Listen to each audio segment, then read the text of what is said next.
Once you have a contact, once you have a client, realize it is not your customer or client's job to remember you. It is your obligation and responsibility to make sure they don't have the chance to forget you. And if you think of the world of online newsletters, this is a great way to keep in touch with individuals who know who you are. I'm a great believer. Give something of value and don't ask for anything in return.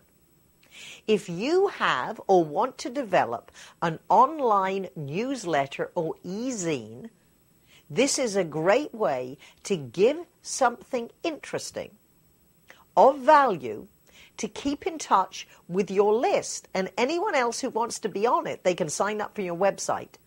And you're keeping in touch. You're not asking for business, but you're giving something, hopefully, that is valuable.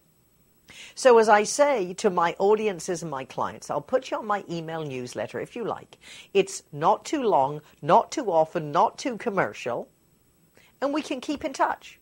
I also make it a technique because I say every time you hear from me, the information will be valuable. However, ask yourself, what have I done this week to keep in touch with my clients and prospects without asking for any business? Because what we are doing as speakers, consultants, and coaches is in fact developing relationships.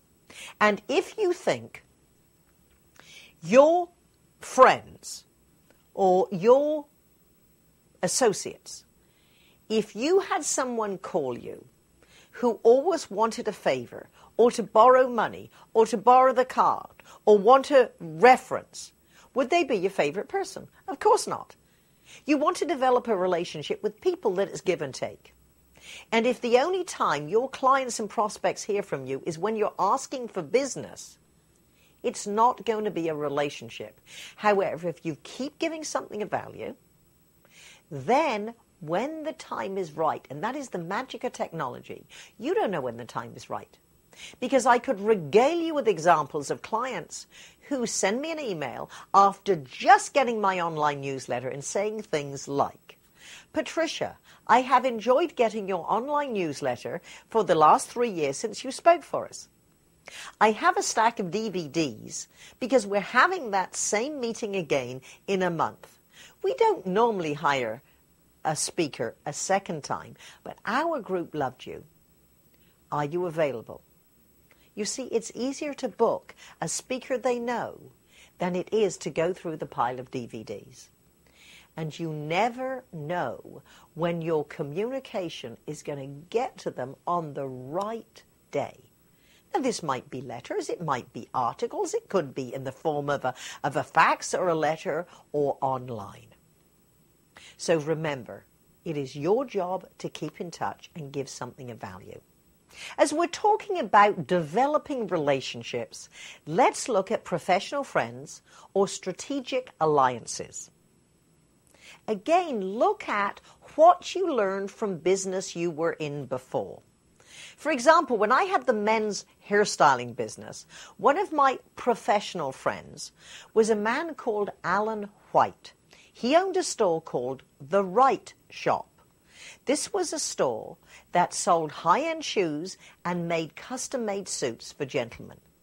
I was a shishi men's hairstylist with the very best and most expensive haircuts in San Francisco. Obviously, we had non-competing businesses who were interested in the same client. So it was a perfect collaboration. So I paid for gift certificates that said, to further enhance your appearance, The Right Shop would like to present you with a free hairstyle at Miss Fripp's salon. So you see, he was a hero giving something of value to his clients as a thank you. And we had the opportunity to give a free haircut to somebody who, if they liked the service, could, in fact, come and be a regular client. So when some of my mentees have said to me, Patricia, I'm going crazy, cold calling 8 hours a day, I say, forget it. Go out, find related community and industry groups and speak, volunteer, let people see you and develop a relationship. Then when you know them and you call, you're much more likely to have a warm welcome. So first of all, look at what non-competing industry can you collaborate with. Then, of course, there's strategic alliances with other speakers, consultants, or coaches. I personally belong to a group called Speakers Roundtable, and we recommend each other. We have a group brochure, we have a website, and every month we send in a report with who we have worked for, which is a lead for the other members.